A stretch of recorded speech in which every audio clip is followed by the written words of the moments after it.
ఇప్పుడు ఆలపాటి రాజా గారిని, నెట్టం రఘురామ్ గారిని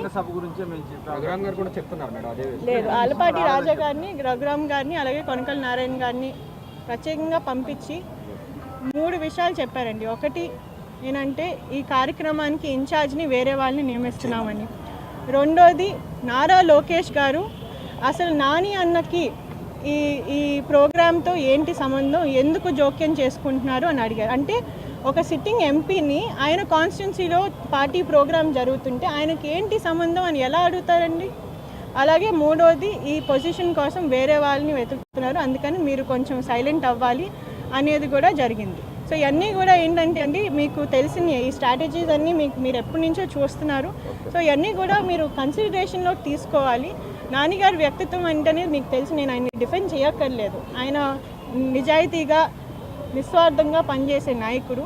అటువంటి వాళ్ళని వదులుకోవడం అనేది it's not our mistake, it is somebody else's mistake. కానీ ఇట్స్ ఓకే, మేము ఎవరిని కూడా తప్పు పట్టం, అందరికీ కూడా న్యాయం జరగాలనేదే మా కోరిక. అలాగే పార్టీ హైకమాండ్ ఏ డెసిజన్ తీసుకున్నా కానీ మేము రెస్పెక్ట్ చేస్తాము, ఎందుకంటే వాళ్ళ ఆబ్లిగేషన్స్ వాళ్ళకు ఉంటాయండి. మేము ఎప్పుడు కూడా తప్పు పట్టం. కానీ మమ్మల్ని నమ్ముకుని ఉన్న వాళ్ళ గురించి మేము కూడా ఆలోచించాలి. వాళ్ళ కోసం ఒక స్టెప్ అనేది మేము వాళ్ళనే చర్చించుకుని తీసుకుంటాం.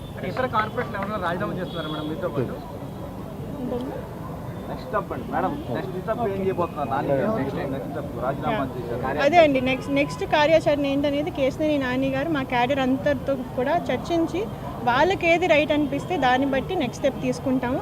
కంపల్సరీగా కేశినేని నాని గారు 3వ ఎంపీకి పోటీ చేస్తారు, 3వ ఎంపీగా లోక్సభలో అడుగు పెడతారు. అది మాకు అందరికీ కూడా నమ్మకం ఉంది. కానీ అది ఏ దిశగా అనేది ఆయన నిర్ణయిస్తారు, మా క్యాడర్ నిర్ణయిస్తారు.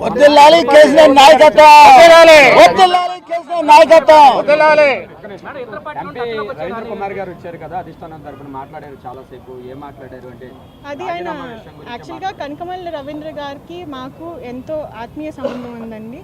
ఆయన మా వెల్ విషరు. ఆయన జస్ట్ ఇలా జరుగుతుంది అని నాన్నగారి దగ్గరికి వచ్చారు.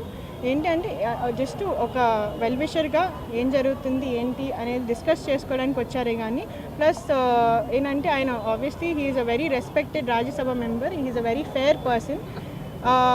ఆయన ఏంటంటే పార్టీ తరపున వచ్చింది కాదు అది, ఆయన జస్ట్ ఒక ఫ్రెండ్ లాగా కేశినేని నాని గారి దగ్గరికి వచ్చారు. అండ్ మేమందరం కూడా కూర్చుని కొంతసేపు మాట్లాడుకున్నాము. అలాగే ఈరోజు పొద్దున్న గద్దె రామ్మోహన్ గారిని నేను కలిశాను. ఆయన నాకు చిన్నప్పటి నుంచి కూడా మా అంకుల్ లాగా, ఎందుకంటే చిన్నప్పటి నుంచి వాళ్ళ ఇంట్లో నేను పెరిగాను, నేను వాళ్ళ ఇంట్లో ఆడుకునేదాన్ని నేను. సో ఆయన నేను ఫస్ట్ పాలిటిక్స్లోకి వచ్చినప్పటి నుండి నన్ను మంచిగా సపోర్ట్ చేస్తున్నారు, మంచిగా ముందుకు తీసుకెళ్తూ ఉన్నారు. మా ఎమ్మెల్యేగా నేను ఆయనతో చాలా క్లోజ్గా కార్పొరేటర్గా నేను పనిచేశాను.